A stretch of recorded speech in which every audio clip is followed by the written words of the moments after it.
So I want to thank you all for joining this evening to learn how you can electrify your ride. My name is Amika Osborne. I am with Cool the Earth. We're an environmental nonprofit organization with a mission to reduce carbon emissions and air pollution. While we are big fans of walking, biking, public transportation, and carpooling, preferably in an electric car or an e-bike, you see that with all those cool cargo bikes out there. With our Ride and Drive Clean collaboration, we work to advance the adoption of electric vehicles, EVs, and e-bikes in a fair and just marketplace. I'd like to thank the City of Palo Alto Utilities for sponsoring today's webinar, as well as our EV discount campaign that starts today. Here's our agenda for today. We're going to talk about benefits of driving electric. We'll dive right into incentives, because saving money is one of the great benefits of driving electric, and even more savings ahead with the EV discount campaign. And then we'll do an EV showcase. We'll go through some of the current and coming EVs, move on to how to EV, which is mostly charging with clean, affordable energy at home and road tripping a bit. Then we'll talk a little bit more about Ride and Drive Clean, events that we're doing, and such. At the very end, we'll have time for Q&A. So there are many benefits to driving electric. In California, our passenger vehicles are the single largest source of carbon emissions, representing up to 50% of our individual carbon footprint.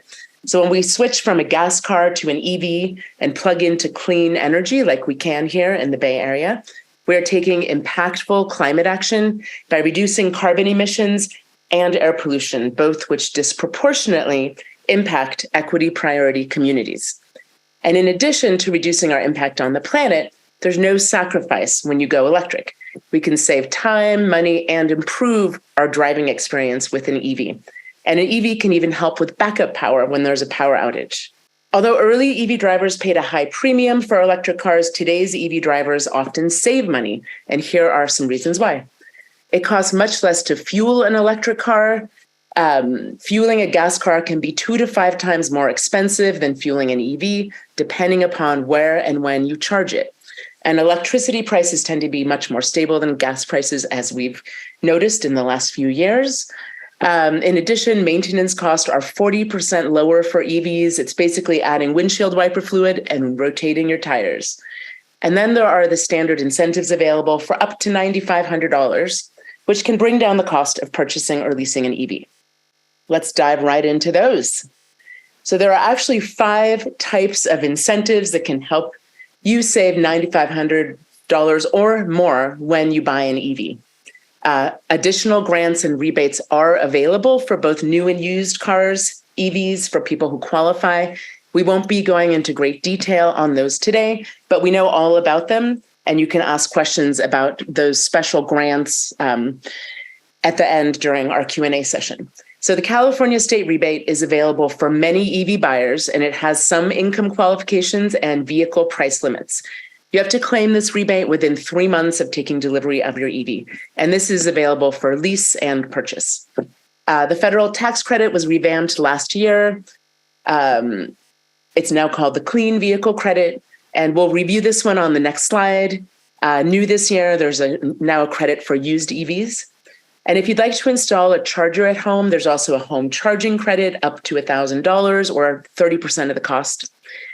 Depending upon where you live and who provides your electricity, there might be some additional utility and CCA incentives. For example, PG&E now has a pre-owned EV rebate starting at $1,000. That's the standard rebate for everyone, and it goes up to $4,000 depending upon your income.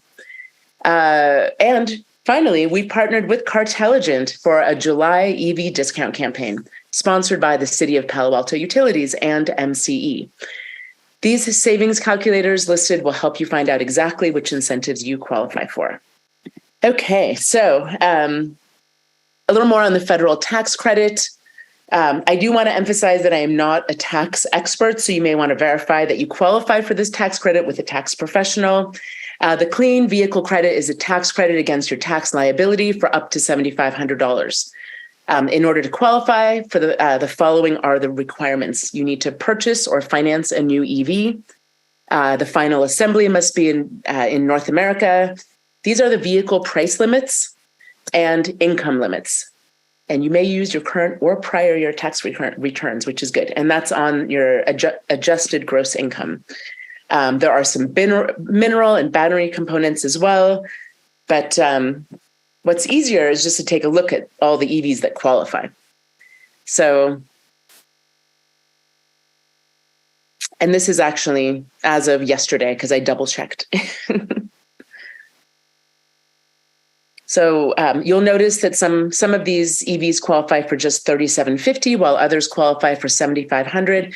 That has to do with the battery requirement that was recently added to these cars. So it's about sourcing some of the critical minerals and battery components.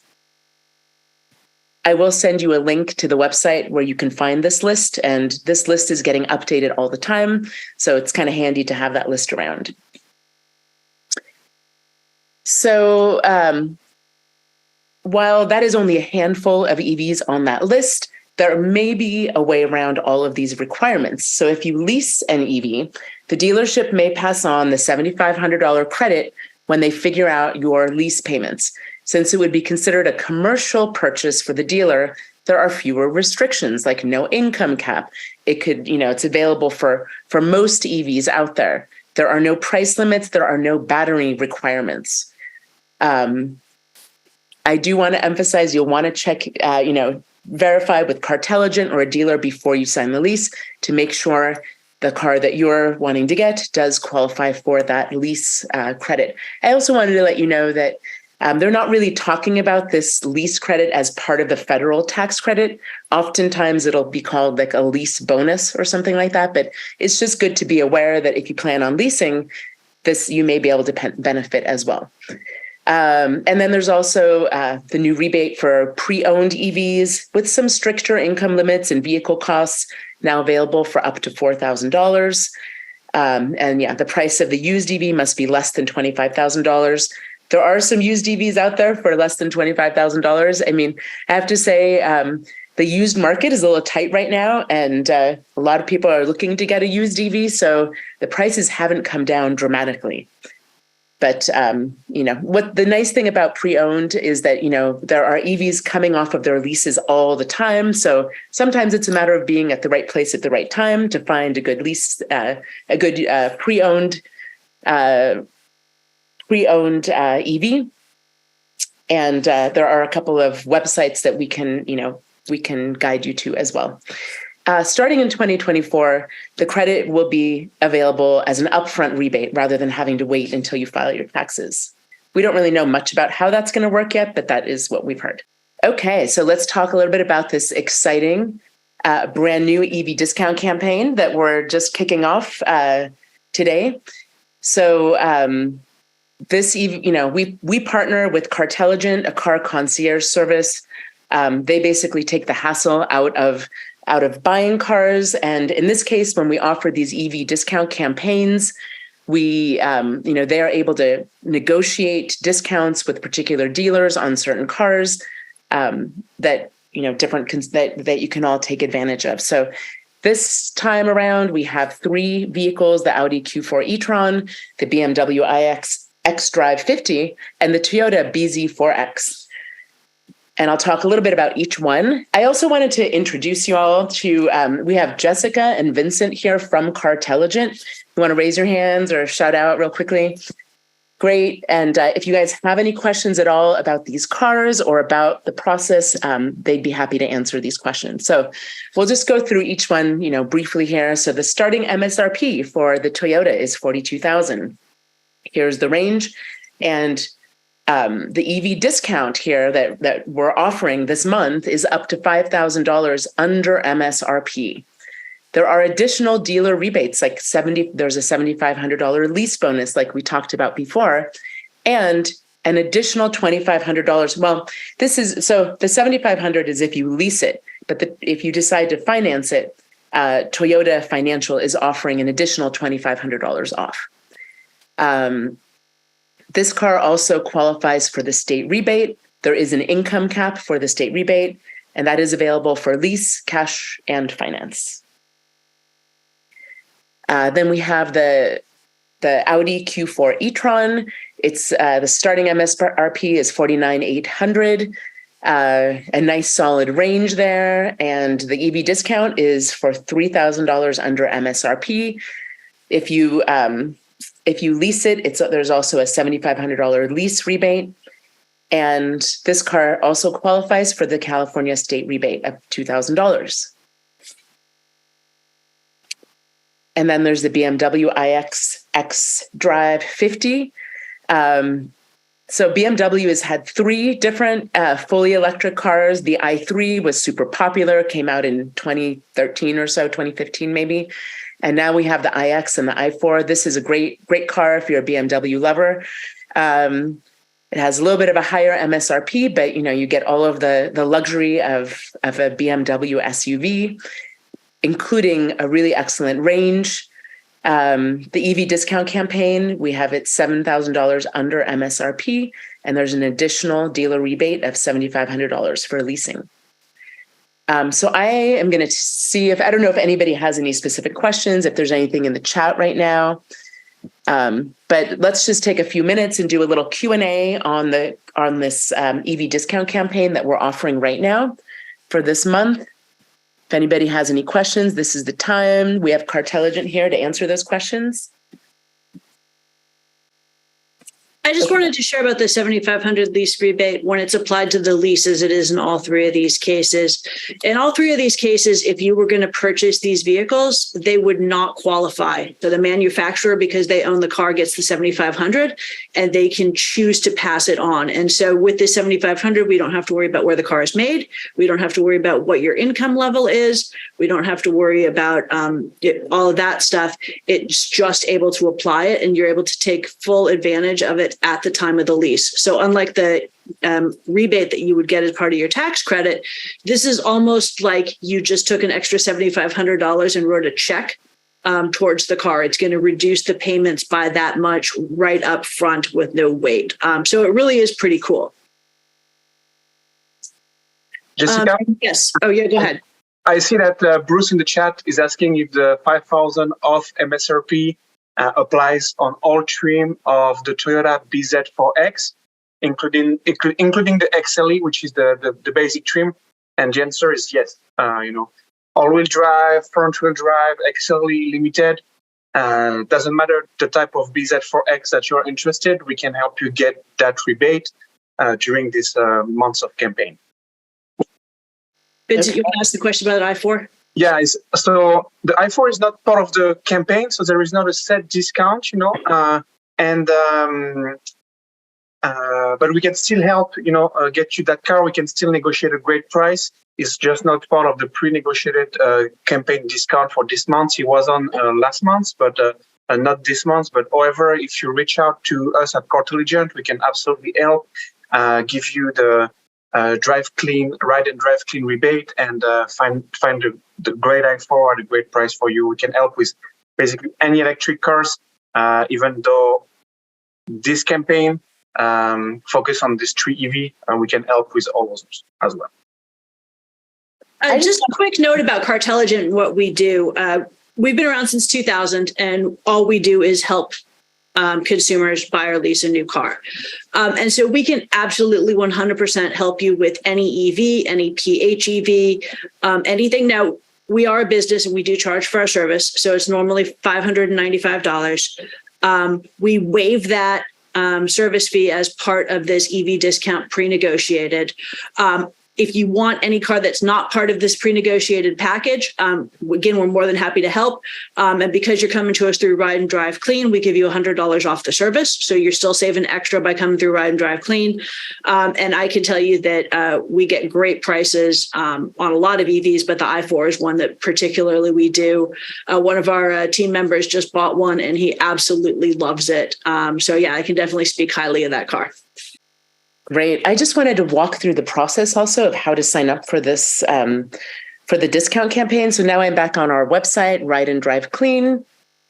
And so we have a listing of the vehicles here, talks a little bit of more information about Cartelligent, how it works.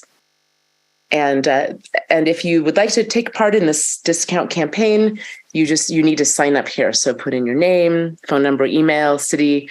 And if you're interested, you can, click this button right here. Yes, I know what I want. Or, if you have it down to a couple options and you're ready for Cartelligent to call you, you click the yes button. But if you just like to stay on our list and be informed when we have future EV discount campaigns, that's fine too. You could just click the no button.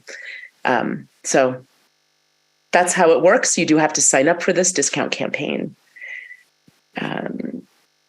Okay, I see that there's a question in the chat here, and I don't know, while Cartelligent is here, if you could answer this. From Frankie, I inquired about the Hyundai EV6, but when I returned in June for the same car, the car dealership knew about the program for tax credit, then raised the price by $4,000. So even though, so I don't believe the Ioniq 6 qualify for the federal tax credit just because it's not built in the US. However, there is some strong lease incentive, pretty much the same 7,500, pretty much the same as all the other car we are talking about today. However, something to keep in mind is that when you go to a dealership, they can give you a $7,500 lease rebate, but they can also, give you a $3,000 or $4,000 markup on the selling price of the car. And when you lease or finance a car, your monthly payment is mainly based on the selling price of the car as well as the lease incentive. So some dealer do give the lease incentive, but also apply some rebate. And one of the great perks of working with us is that we are able to not only diminish or delete that markup and get the car under MSRP, but you also don't have to, do this back and forth negotiation with the dealer. So if we were to get an Ioniq 5, we say you would get the lease incentive, but you would not get the markup. So, yeah. And also the Ioniq 6 has been only out for a few months. So there was, some early adopter price at the beginning, but now things are much better. So if you were to get an Ioniq 6, we can most likely help without any markup and with a lot of lease rebate. SA had a question about the tax rebate versus tax credit. So the BMW discount, there's two discounts. There's the discount that we've negotiated off the car, and there's also that $7,500 lease rebate is what we're calling it. And so a rebate is applied, like I said, to the lease at the time when you sign the lease. The tax credit, which doesn't apply to any of these three cars, and does come with income restrictions and where the car is manufactured restrictions and stuff, that is applied in April when you pay your taxes. And so the advantage to leasing is you get it on all cars regardless of income, and you get it immediately without having to wait, in my humble opinion. Jessica, while you're here, do you want to talk a little bit about the Volvo EVs? I want Vincent to talk about the Volvo because he drives one.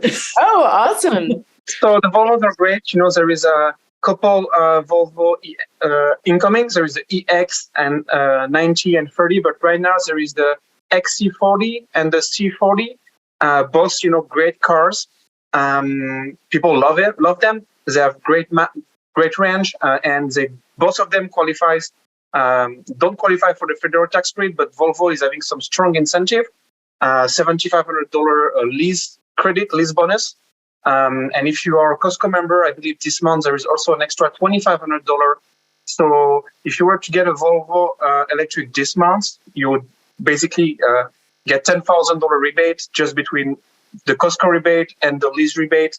So yeah, besides the fact that Volvo's EV are great, they're also very great pricing. And Anika, just what I love to tell people about the lease bonus is if there is a $7,500 lease bonus and you put $2,500 down on your lease, then it's like you've put $10,000 down payment on your lease. So that's a good way to see how the lease bonus applies towards the lease. Yeah, that will reduce your monthly payments for sure. I think the Volvos are really well appointed. I'm going to give you an example. I have two EVs. I have a Tesla Model 3 and a Volkswagen e-Golf. And, they're great. I love them. My friend has a Volvo C40 And, the Tesla, it's a very simple car. It doesn't have a lot of bells and whistles. Her Volvo C40, like she can hover her foot underneath the back of the car and the trunk pops up. So when she's grocery shopping, that's super convenient. They are well-appointed cars. They're beautiful, well-made cars. Volvo's going, as a nonprofit, environmental nonprofit. We love they're going all electric by 2030 and vegan seats. Let's just finish up a couple of questions here for Cartelligent so we can continue on. Let's see. So these two questions are actually pretty much related. Is there any penalty to pay your lease early?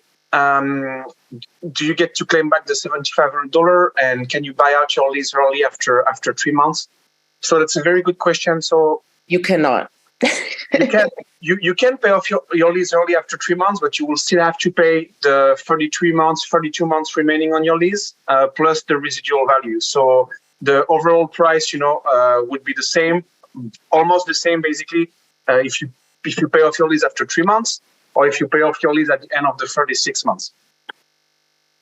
The nice thing about the 7,500, though, on the lease is that you really can pay it off and not be too far underwater. So somebody had mentioned that the interest rates were probably high. It depends on the manufacturer. Some manufacturers have really low interest rates, others don't. But they're not usually terrible. But yes, you can pay it off at any time. And because you had that 7,500 plus whatever you had on the down, usually it's not as bad as you'd think it's going to be, and it can be a way to kind of get over it. I do believe that there's a time limit that you have to have in order for the rebate. I think it's like 6 months, Vincent. Is that right? I've heard 3 to 6 months, depending on the manufacturer. 3 to 6 months, yeah. But yeah, it can be a way to get the 7,500 and still own the car outright. So that can be a good option for people. You can also buy it out at the end of the lease. You can buy it a lease again at any time. Yeah, most dealerships only lease brand new cars. There is a special not used electric cars. I will let you know if you're interested. There is a used EV dealership called eMotion Auto, and they specialize in they only do electric vehicles, and they actually will allow you to lease a pre-owned EV. All right. So in addition to saving money with an EV, you can also save time. So you get access to the HOV lane with a special decal, and you'll never have to wait in line at a gas station again. For many people, it's very convenient to charge at home or at work. And EVs, as I mentioned, offer very low maintenance and efficiency. While there are over 2,000 moving parts in gas cars, there are fewer than 20 in EVs. So maintenance is basic, and most of them don't require any maintenance visits. I know with Tesla, they don't really want you to, there is no maintenance until you've had the car for 6 years. So that's quite amazing. Once in a while, you even get VIP parking. You'll notice at shopping centers and at sometimes workplaces, the EV chargers are located right up front. And EVs are a little bit more fun to drive. What I really like is the extra torque or power that you get when you drive an EV. I love, like, when I'm getting on the freeway, I can quickly accelerate and just maneuver right into get right onto the freeway. And then I just power up and glide when I'm changing lanes into where I want to be. EVs have some of the highest safety ratings out there. That was a big factor for me with teenagers at home. I believe the Tesla Model 3 has been ranked the safest car in the world. Another bonus, some people are worried about buying EVs because you won't be able to power them up during a power outage, but EVs can actually help when you lose your power. So you can plug in an inexpensive 300-watt inverter, the red box on the left there, into the accessory port and power up small appliances like cell phones, laptops, LED lights. A couple years ago, we lost power for 5 days here in San Rafael, where I live.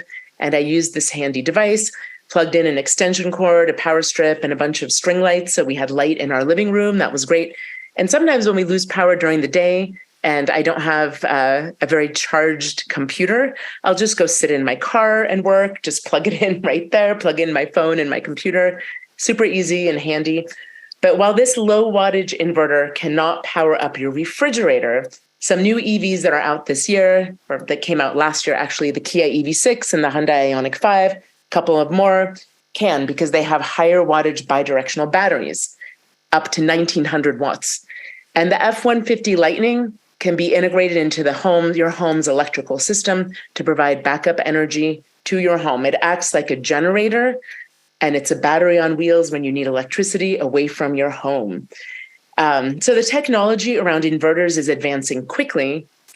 There are several companies working on vehicle-to-home management systems.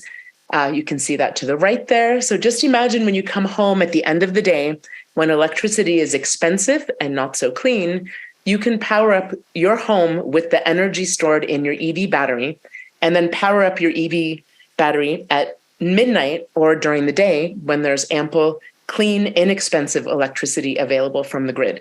So just to let you know, some people are like, why would I ever do that? Well, if you don't want to pay the high energy prices in the evening, that would be a good reason to do so.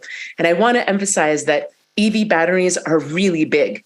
Like in a Model 3, it's the same as like 5 Tesla Powerwalls. So it's very rare that you would use up that whole battery or even a half of it on a day-to-day basis. So it's really nice to know that you have that extra electricity stored in your battery. Okay, so we're going to take a look at some available EVs and others that are coming soon. But before that, let's talk a little bit about batteries because these questions come up all the time. So a lot of people wonder about batteries, how often do I have to replace my EV battery and how much is that going to cost? Well, the answer is that while there is some battery degradation that happens, most EVs will go from 200 to 500,000 miles. Sorry, typo, K, 200K to 500K miles. Sorry, I just added this bullet point. So really, we're talking about driving the car until, and the battery will last as long as the car, essentially. And this is, of course, there were some early Nissan Leafs that came out, those earlier models. They did have to have their batteries replaced, but that's no longer the case. And there are some issues with batteries also in terms of extracting critical minerals and the energy required to produce the batteries. But those issues pale in comparison to the extraction, transportation, and burning of fossil fuels in gas cars. The good news about EV batteries is that besides those early Nissan Leafs, there's very little battery degradation. So the batteries will last for many miles. So we're really, again, not talking about replacing batteries in EVs. So when the battery goes below, say, 80% or so of its capacity, maybe after 8 or 10 years, the range is reduced, but that's not catastrophic. You can still drive your EV, just not as far on one charge. So I wanted to just give an example of that. So I've had my Tesla Model 3 for 4 years. I have 56,000 miles on it. And when I bought it, it had a 240-mile range. Now it has a 226-mile range. So for my day-to-day driving, that's not a problem at all. I'm just basically going between 60 to 80% of my battery on a day-to-day basis. I plug it in at night, so I'm topping off the electricity. So I'm just using a small amount every day. So the only time that would impact me would be if I'm going on a road trip. It really just means I'll have to stop a little bit more frequently. But I don't go on road trips that often, so it's not that big of a deal. But once your car is below your range needs, then there is the second life of EV batteries, using the batteries for stationary storage, which is something that our utilities are very interested in for grid stabilization. So we produce a lot of solar energy in the United States, and if we don't use it or store it when the sun is shining, we lose it when the sun goes down. So there's a lot of research being done now to transition EV batteries for stationary storage. And then at the very end of its life, 95% of the materials in the batteries can be recycled. Even the rare earth minerals like cobalt can be pulled out of the battery, purified and reused in a new EV battery, for example. But currently, it's not like EVs aren't the big offenders in terms of these rare earth minerals. It's laptops and cell phones. They also have lithium ion batteries. So, but we know as EVs are advancing, this is an issue that we're all considering and thinking about. So in 2022, there was a 49% uptick in EVs sold. And when you see all of the models that are available now and coming, you'll understand why. So there is truly an EV or e-bike for every lifestyle or budget. Most fully electric EVs go 200 to 300 miles on one, in their battery, and some will go even farther on one charge. That means you can go from San Francisco to Tahoe with maybe just a 15-minute charging break. And in some EVs, you don't have to stop at all. Coming back home from Tahoe, you won't have to stop because of the regenerative braking in EVs. So when you go downhill, you're actually charging your battery. This also means you can go from Walnut Creek to Sacramento and back without having to stop to charge at all. This was really not the case 5 years ago, except for a few very expensive EVs that were out there, until this car came out, the Chevy Bolt. The Chevy Bolt was revolutionary in 2017 when it was the first long-range EV that came to market under $40,000, and the pricing has come down significantly. The Bolt EUV model is similar to the Bolt, but more spacious. So when you buy or lease a Bolt, you'll also get a free level 2 charger that you can use at home or a charging card for $500. A lot of people love this car. It's peppy and fun to drive. Unfortunately, GM is ending production of the Bolts at the end of the year. So get one while you can, though there should be many available on the used market in years to come. So this was my first slide here in my EV showcase. I have about 20 slides that I'll be showing you. I won't spend so much time as I did on this one. The prices listed on these slides are base MSRP. And since there are additional incentives available, the actual cost can be much less than these prices. I've starred the ones that qualify for the federal tax credit for purchase. Okay, so here we go. Besides those Chevy Bolts, here are a few popular models that you've most likely seen around. The Hyundai Kona and the Kia Niro are great crossovers, and the Nissan Leaf Plus model offers higher range at just a little more cost. Incidentally, this year, the average price of a new car in the United States is $48,000. So these models are very competitive, and that's before incentives. These three don't qualify for the federal tax credit because they're not manufactured in the United States, but they do qualify for the state rebate of $2,000. And then there's Tesla. We like to separate the CEO from the technology. The Model 3 and the Y are the most affordable models. And since there was a recent price reduction, many of the trims now qualify for the federal tax credit. And so actually both of these cars qualify for both the federal tax credit for purchase as well as the state rebate. So that's $9,500 off. There are some income caps there that you'll want to check into. These are beautiful, safe cars. The Model Y has an optional third row of seats and seats 7 passengers.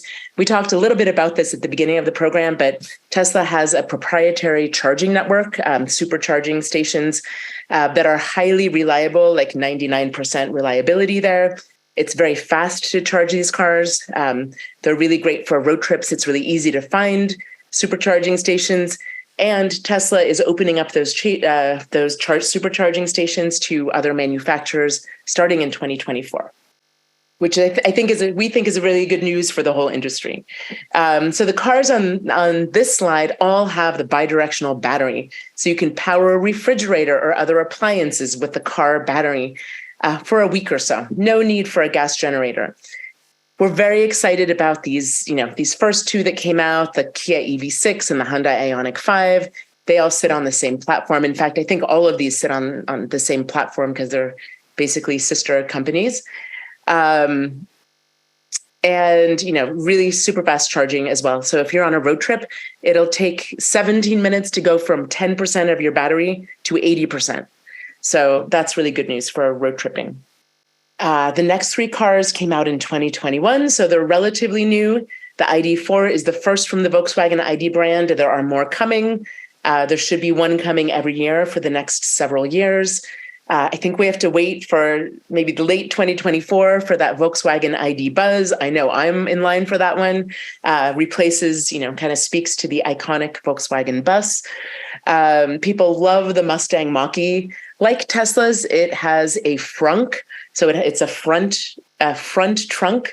And we've had a couple people at our EV shows demoing the excellent tailgating capabilities of this car. The frunk is full of ice, and they have, water on ice there. It's great tailgating car. The Polestar is a relative of Volvo. It's a very nicely appointed EV. It drives really well. Subaru and Toyota were a little late to the EV market, but we're excited to see these cars on the road since the end of 2022. The Nissan Ariya is Nissan's second all-electric EV, just came out as well. It's nice that Nissan is diversifying a little bit. This is the Toyota BZ 4X that's going to be available now on our EV discount campaign for the month of July. BMW is offering these two new models, the BMW i4 and the iX. The iX is the one on the discount campaign. The i3 came out in 2014. It was super popular. It's now available on the used market. And then the new Audi Q4 e-tron comes in at a great price, $20,000 less than the regular Audi e-tron, and even more savings due to the fact that it's on our EV discount campaign this month. The Volvo Recharge brand has two EVs, this sleek C40 Recharge.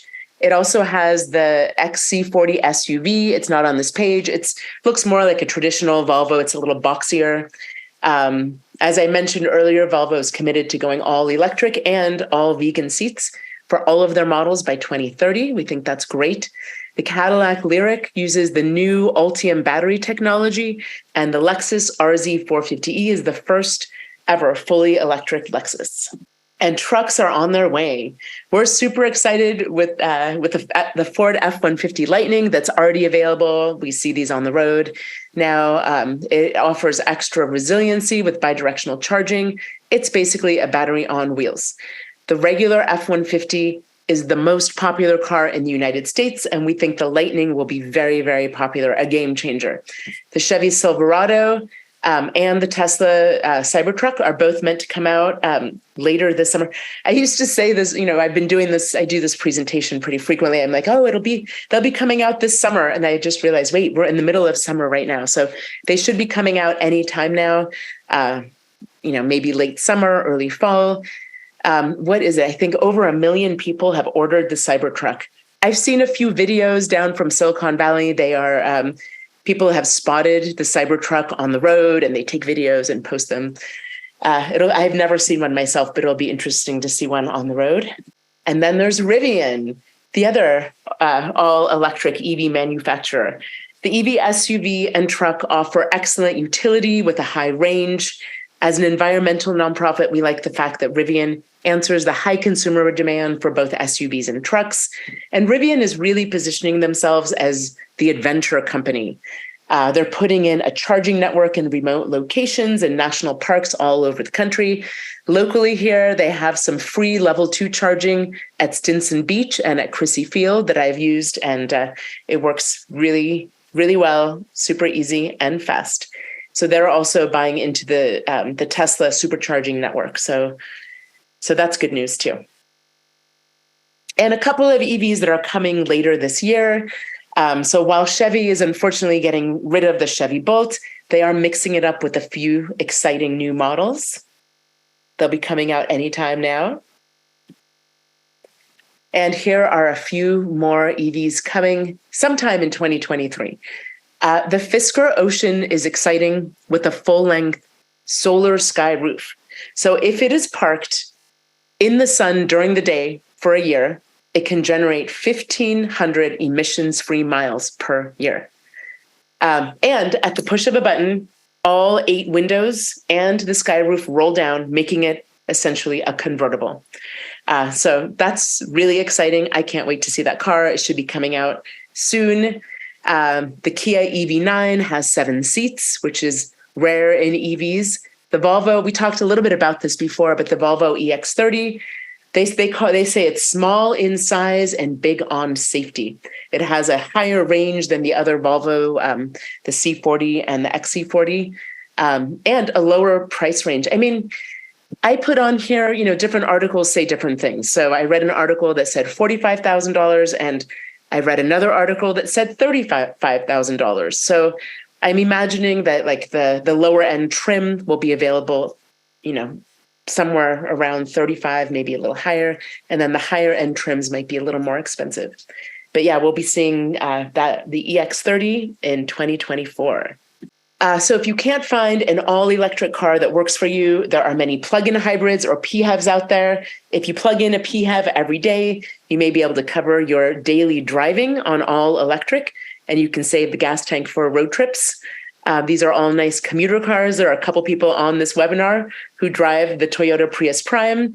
If you have any questions about that, you can reach out. I think his name is Jim, at least. And if you're looking for a larger plug-in hybrid, these are some great utility cars. So this, the Chrysler Pacifica has always been in high demand, especially on the used market. The Toyota RAV4 Prime is hard to get a hold of, and people still contact me to let me know that the dealer is marking it up still. So it's hard to get your hands on that one. It has a nice long range. Yeah, there's the Hyundai Tucson plug-in hybrid and the Kia Sorento as well. So it's nice to see there's, still, they have some great utility PHEVs out there. And EVs have been around for just about 12 years or so this time around. Of course, they were the first cars before gas cars were ever available. But this time around, they've been around for about 12 years. They've been around about as long as iPads. So it's kind of a fun way to look at it. So people have tended to lease their EVs because of the new technology. So there are typically many used EVs available. And as I mentioned earlier, also, they're always coming off their leases. So, look out for used EVs on the market. Yeah, so there are two great used EV dealerships that we recommend. One is located in Daly City. It's called Greenlight Auto. And they have EVs, plug-in hybrids, maybe even some hybrids, I'm not sure. And then there's a new one that's called eMotion Auto. You can look them up on their website. They buy these used EVs at auction and sell them. And if you want to be connected with them, just let me know. I'm happy to introduce you. Let's see. There are also some longer range, used EVs available. There are Teslas available on the market. But I will say EVs have really held their value. So, I'm just going to throw this out there. I bought a used Volkswagen e-Golf for $15,000 3 years ago, and I could sell it for more than what I bought it for. The Tesla Model 3, pretty close to it at this point. So if you're not in the market for an EV, an e-bike might be right for you. So instead of hopping in a gas car, you can try commuting or running errands with an e-bike. E-bikes are really fast and fun. There are so many different types of models to choose from. They have cargo bikes, commuter bikes, and even some recreational bikes. I will just put this out. There's been a little bit of publicity about fires. I probably shouldn't bring this up, but I do. As a nonprofit, we just really we're here making sure you safely transition to EVs and e-bikes. So you want to ensure that you select e-bikes that are equipped with internationally or UL certified high quality batteries. Always verify battery certification details directly from your manufacturer's website. And don't replace batteries with off-brand batteries. Always replace them with the batteries that, from the manufacturer. Those are just a couple tips. I have more tips on that if you're interested. So as you can see, there are many EVs available on the market and e-bikes. There is truly an EV or e-bike for every budget and lifestyle. I see there are a lot of questions in the chat. I don't know if anybody is out there answering these. Kevin, I see that you're there. Kevin, are there any here that I need to answer at this point? Yeah, no, not necessarily. Okay. There you go. Great. Okay, so Hyundai is revamping the Kona. It will be larger. Yeah, the Kia Niro was also revamped this year, actually. It now has bidirectional battery. It has a little bit of a different look. That's great. Is Honda in the EV game? There was the Honda Clarity, which is a plug-in hybrid. Kind of looked more like a Civic, maybe. I have a couple friends who love that car because it had a nice long electric range of 48 miles. Honda is a little later to the game here, but future cars. Good to know. Thank you. Okay, so we've come to the part in the program where we're going to talk about how to EV, which is mostly talking about charging with clean, affordable energy. So people get worried about charging, but for most people, 80 to 90% of charging is done at home or at work. Charging at home is easy. Just plug in the charger that comes with your vehicle into a standard 120 volt outlet. I have learned that not all EVs now come with a charging cable. So you may have to purchase one or use the one that comes with your charger if you buy a level 2 charger. There are no install costs if you just plug into a standard 120 volt outlet, maybe perhaps just the price of an extension cord. It will give you between 25 and 40 miles of range of charge in 8 hours. In the Bay Area, on average, people drive 25 miles a day. So this simple solution called level 1 charging works out great for most people. But if you drive more than 40 miles a day, a good option is to see if you can charge at work. And if not, you may want to purchase a home charging station for level 2 charging. You'll get about 25 miles in an hour, so you can easily get a full charge overnight. But I do want to point out that charging an EV is different from filling up a gas car. When I drove a gas car, I would wait until the gas tank went down to like 1/8 full. I'd go to the gas station, then drive the car for about a week. Then I'd go back to the gas station. With my EV, I plug it in every night. I program it so it charges between midnight and 3 p.m. when we have affordable electricity in my area. And so basically, I'm just topping it off on a day-to-day basis. Most of the time, I drive about 20 miles, 25 miles a day. So I'm topping it off is just enough for me. So I always have, the recommended range in my car, which is 80% for a day-to-day basis. But then, when I go on a road trip, the night before I go on a road trip, I will crank up I'll program my car to crank it up and charge it to 100% so I can get the full use of my battery.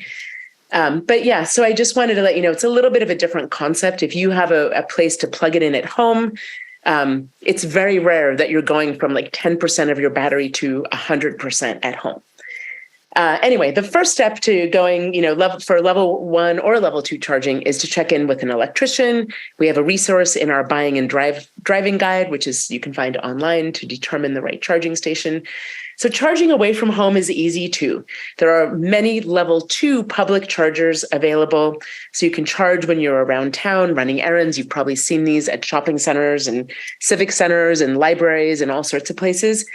You will want to charge with a level 3 charger, which is the fastest charging available.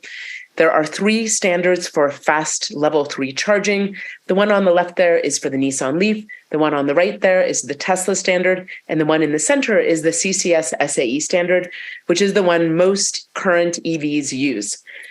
We have learned that, many EVs, many large EV manufacturers like Ford, GM, Rivian, Polestar, Volvo are moving over to that Tesla charging standard starting in 2025. And there'll be an adapter available starting next year. If you're interested in level 2 charging at home and you already have a 240 volt outlet, like maybe you have your dryer in the garage, a smart splitter can be useful. Smart splitters are 240 volt safety devices that can be used, to share EV charging in an appliance setup. It could be used if you have 2 EVs too, really just to prevent you from blowing your circuit. You'll also want to check in with an electrician before opting for a smart splitter. The only reason why is that your dryer, if you're using it for a dryer or a different kind of appliance, it might have use a lower amount of amps than your EV does. So you just want to make sure that you don't blow your circuit. Okay. And once you start driving electric, it's ideal to charge your EV from rooftop solar. There's a federal tax credit available this year and for the next 10 years for 30% of the cost of solar and storage. It's a great feeling to charge your car from the electricity that you generate from your own roof. Yeah, and as I mentioned, for a little more resilience, you may want to consider battery for storage. That way you can actually store the energy from your solar on a day-to-day basis and have that your battery hooked up to a couple of outlets that you use in the evenings when electricity is expensive. But if you're not ready for solar, you can choose a clean energy plan from your utility or CCA. So you're charging your EV with clean energy from the sun and the wind. If you live in Palo Alto, CPAU is a leader in clean, affordable electricity and has been carbon neutral for over 10 years. In addition to clean energy, your utility may offer a special reduced EV or time of use rate, so you pay less for electricity during certain times of the day. CPAU and all utilities and CCAs now recommend charging when the sun is shining, since we have so much solar on our grid. And if that's not possible, they recommend charging after midnight when we have very affordable electricity available. There are several EV charging solutions if you live in an apartment or a condo, and more solutions are on their way. So if a charging station is not available, people charge by plugging into a standard 120-volt outlet if it's available and allowed. There are new smart outlets that are inexpensive solutions to charging in large spaces like parking lots, large shared spaces like parking lots. They also handle billing, so you pay for the electricity that you use. I'll talk a little bit more about that on the next slide. People charge at work, which is great when the sun is typically shining. There's a lot of solar on our grid. Some people use public chargers, solely use public chargers for all of their charging needs. And that works out fine as well. You can, with different chargers, charging networks, you can sign up to get special deals. If you pay $5 a month, you get a really good rate on electricity, this kind of thing. EV Match is something to consider. You can look into them if you're in this situation. And also, please advocate to your property manager if you would like them to put in some charging stations. Actually, it's interesting. You could advocate for charging stations, but also for 120-volt outlets just where people park their cars. It's really convenient to be able to just pull into your parking spot and plug in. So if you park your car in a shared space like a garage, smart outlets offer an affordable way for EV owners to charge their vehicles. So you can see this box. You would install a box like this outside of an outlet, use that QR code to connect to the app, and then you would just start the charging sessions from your app and then end them also from your app. And then you get billed. You hook up your payment system, so you get billed for the electricity that you used. So taking a road trip is getting simpler all the time. There are thousands of public charging sites that provide fast charging, and using apps like PlugShare, it's easy to plan a trip and find chargers along the way. Better Route Planner is also, or they call it like ABRP, is also another great option. Rivian just bought that company out, I read. It's a European manufacturer, actually. Electrify America, EVgo, ChargePoint, and Tesla all offer app or card-based stations, making it easy to tap, charge, and go. With Tesla, you basically just back in and plug in because they already have your credit card on file. When taking a road trip, many hotels offer level 2 charging, so you can charge overnight while you're there. And if you're staying in a Vrbo or an Airbnb, you might want to reach out to the property owner in advance and ask if you can charge your car while you're there. I've done that maybe 7 or 8 times over the years, and they've all said, no problem at all. We'll set out an extension cord for you. They've been very amenable to that. And then we can just charge while we're there, which is really nice. Yes. And as I talked about, Ford and GM have recently announced that they're tailoring their EVs to Tesla chargers, the North American Charging Standard, or NACS system. This will probably set up, an industry standard change for charging plugs here. So we're seeing a lot of kind of a domino effect now with lots of different manufacturers moving to the Tesla port. A little bit more about who we are. So Ride and Drive Clean, we're here really to help you ride and drive electric. We offer these EV and e-bike discount campaigns. Like you've seen, we have this July EV discount campaign with 3 great EVs. We've done a couple of e-bike discount campaigns as well, and we hope to do another in September with Rad Bikes. We offer EV and e-bike shows. So we bring, 8 to 10 different EVs and their owners, of course, their drivers, we think it's really great for people to be able to talk to the owners of the EVs so they can answer specific questions about their whole experience of going electric. We have more webinars. We do webinars, so this is saving money with an EV. We do a basic EV 101, which is pretty similar to this one. The EV 102 is once you've purchased an EV, then it's great to come to that. We talk a little bit more about road tripping. We talk about how to make sure you're getting on clean electricity, clean and affordable electricity to charge. So it's a little bit more in-depth. Some people come to that, they're about to take delivery of their EV and they come to that just to start preparing a little bit. If you are not muted right now, can you please mute yourselves? I can hear some voices. Thank you. We have a bunch of EV buying guides also online that are very handy. So I would just like to thank you all for coming. I know we are just a little bit past the hour. I want to thank everybody for joining us tonight. I'd like to thank the City of Palo Alto Utilities for sponsoring us. If you can make the switch to driving electric now, we're here to help. The sooner the better. If you're not ready now, can we have your support by pledging to make your next car electric? Our biggest ask really is please don't buy a new gas car. It will be on this earth emitting carbon and air pollution for 12 to 15 years, and we need to stop doing that. Hey, Annika. Yes. This is a great audience. I just wanted to point out one question that may be worth answering from Diane, who basically said that the only time she could find a rebate with no income requirements was the PG&E pre-owned electric vehicle rebate program. Does that sound right? Yeah, that is absolutely right. And that one's available for $1,000. Yeah, it used to be that the federal tax credit did not have income limits. Both the state and the federal government are really advocating for an equitable transition to electric vehicles. So they're offering incentives for people who really need them.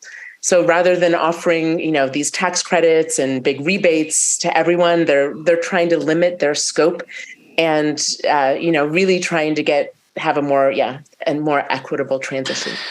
I think is it worthwhile saying, though, that this $7,500 lease credit seems to be widely available for everyone, regardless of income and regardless of what model you might be leasing, assuming that the dealer and or financing entity are down to pass it along? Absolutely. I mean, if you're going through Cartelligent, all of the discounts that we discussed earlier, let me actually just find that page again. They are available for anyone.